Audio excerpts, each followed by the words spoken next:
Hot for MTG here, the beach. I'm ripping through some more spoiler videos for Throne of Eldraine as we're coming up on pre-release. Hot and quick. Hot and bothered? Anyway, let's get going. So we're into red right now, red today. That's what we're going to review and just take a look at. Again, we're not going through all the cards. We're just going to go through a select like 8, 10 cards, just ones, maybe not even all the best ones, but just ones that, have, looks like some relevance or like they're going to be interesting, whether it be standard format, limited, or whatever. But anyway, these are the ones that I picked.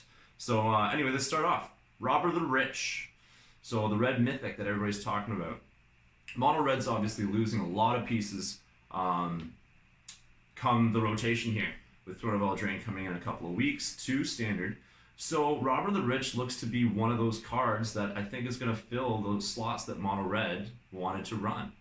Now, this card has a lot of text, but this is exactly what you'd like on any red card. This is like sort of like a Bomat Courier, but not really, kind of free cards. That's what you want, right? Disrupting your opponent's library. So anyway, Robber the Rich reads, it is a 2-drop for a 2/2, 1 in a red, reach haste, and it's a human archer rogue.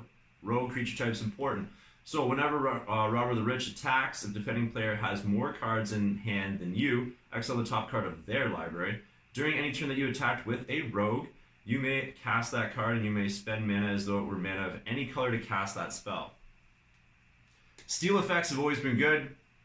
Moving on. So, let's talk about the next guy. The really hyped card, Fervent Champion. 1/1 for 1 red.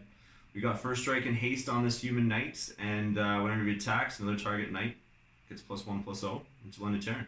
And equip abilities cost 3 less to equip that target Fervent Champion. Now this means that this stacks. So that if you have 2 Fervent Champions or 3 Fervent Champions on the field, that means that equip abilities cost 3 less, then 6 less, then 9 less. Well, Colossus Hammer is in the format, everyone. So anyway, super neat card. I think it's going to see a lot of play. I think we might even get some modern play out of that card.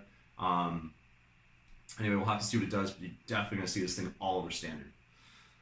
All right, so back to, talking about pieces red lost. Another great card for red. Bone Crusher Giant up here. So again, another adventure card. So this is another rare. It's 3-drop, 2 to red, 4/3 Giant. And whenever Bone Crusher Giant becomes the target of a spell, that spell's controller takes a shock to face. So he's at least going to get in for 2 damage just to remove him off the field if they want to do it non-combat. So that's important. Not only that, his instant adventure side has Stomp, 1 in a red. Damage can't be prevented this turn. It's like a Skull Crack, but only for 2 damage instead of 3. But again, great card. Instant speed adventure. Then the card's over in exile, so it can't get plucked out of your hand. Cast him from exile, 4/3 beater. Red's going to want that all day. I think you'll see 3 or 4 of these in mono red runs in this upcoming standard. And then on to another card here. So they did create a legendary cycle of creatures. Again, they're doing a lot of these cycle things like they had in Dominaria. So anyway, they got legendary creatures here. We got 1 in every color. They're mono, obviously. The red one, Torbrand. Sounds like you're saying a cereal. Like, anyway, Torbrand, Thane of Redfell. We got a 2/4 dwarf, 1 and 3 red. So again, a little tighter on the casting side here. You're going to have to be pretty much into mono red or splashing really lightly. But you'd want to be mono red with this text box all day.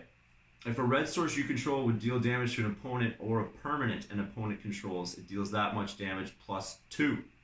So it's sort of like when Flame of the Kells, that saga, right? When at the end point of that saga, red sources damage would deal 2 extra. So so this is on a body. Obviously, 2/4 still have Lava Coil. We do have lots of pieces of removal to get rid of that creature. But think of it just a couple of 1/1 goblins, like anything, a shock. Like now you're doing 4 damage. It's a good thing they didn't print Lightning Bolt in this set, isn't it? So anyway, moving on, we have now the wizard theme here. We've lost, we're losing Wizard's Retort, Wizard's Lightning, so or this card would be insanely busted. Ironcrag Pyromancer. Ironcrag, yeah. So 2 and a red for a 0/4 human wizard, not super exciting. However, whenever you draw your second card each turn, it bolts your opponent's face. So if you can consistently do some card drawing with this, so let's say, and maybe it isn't build, maybe you're playing this along, maybe is it Phoenix wants this after a rotation, because think about it, your opt just turned into a lightning bolt to their face. So that's incredible. Plus, it's got a good, healthy butt on it. 0/4 should block all day, at least early in the mid game. We'll have to see how much mid-range decks sort of come out if they're coming out on top early on in the new standard meta. Typically, aggro does really well in the first few weeks. So again, I think you're going to see some attempts to use this card. We'll have to see what happens with it. All right, that's it for the rares and the mythics. Let's talk about Claim the Firstborn. Sorcery speed, gain control of target creature with converted mana cost 3 or less until end of turn. Untap that creature, gains haste. 1 red mana. So we've seen tons of effects like this before. We got Wrangle, Act of Treason. There's a billion examples. This is the first one we've seen at 1 mana. Yes, granted it's sorcery. However, this is pretty crazy. Especially that we still have an Aristocrats, like a self-sack deck. That's been running around standard. It's getting some new pieces, whether you're playing a Rakdos version of it or you're playing with the Cruel Celebrant and try to do the Mardu thing. Claim the Firstborn seems like a great sideboard card to scoop up that problematic low to the ground creature and then just sack it in turn. So steal it, swing, sack it. And it's only 1 red mana, so the investment's super low. Modern applications for this, you can pretty much steal whatever you want. Hey, I'll take your Goyf. Hey, I'll take your Death Shadow. And then it just instantly dies because you have more. Anyway, so many applications here. I love the idea of stealing a Death Shadow and it just immediately perishing because you're now its controller and your life total is too high. So you steal their Death Shadow. So almost like a fatal push for mono red against Death Shadow, stuff like that. Interesting, anyway, interesting. So yeah, so we'll move on to the next couple of cards here. Interesting. So we got a couple of commons, just to sort of run out the last of the red cards here. Rimrock Knight. Again, we're getting into these adventure cards. So a lot of them they seem really pushed in red. So super excited to try these out. So Rimrock Knight, 1 and a red for a 3/1 Dwarf Knight, and can't block.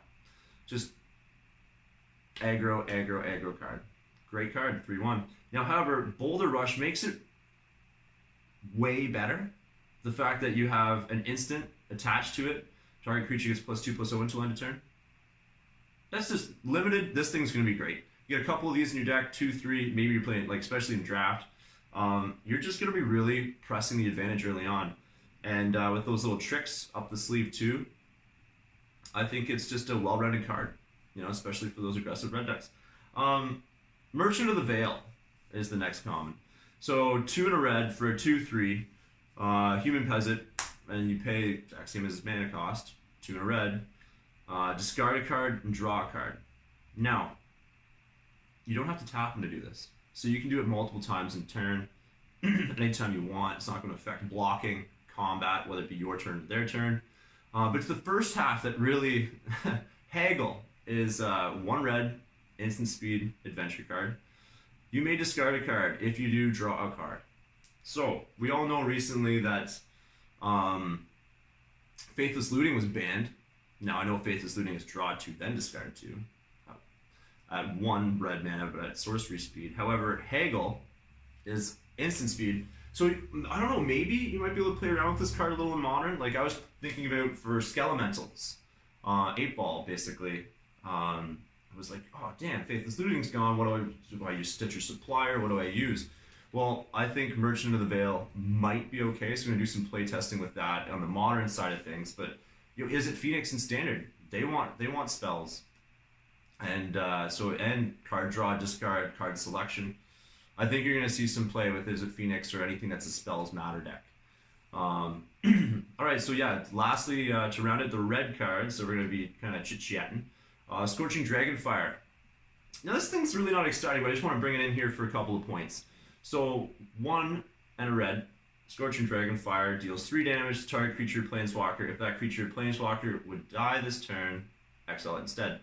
This is also instant speed. So we lose Lightning Strike. Now, yes, granted, this can't go to Dome. I don't think anybody's too upset about that you can't deal it directly to your opponent, because I think everybody's sick and tired of mono red, to tell you the truth. But the best part about this is that it exiles.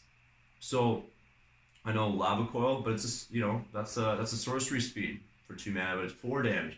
This is instant, and you do get to target walkers as well. So I think this is going to see actually quite a bit of standard play. We'll have to see how the meta shakes up, what colors are what, but this is going to see something, and it definitely premium removal in any sort of limited fashion. So anyway, we'll catch you guys on the next one, which will be a surprise.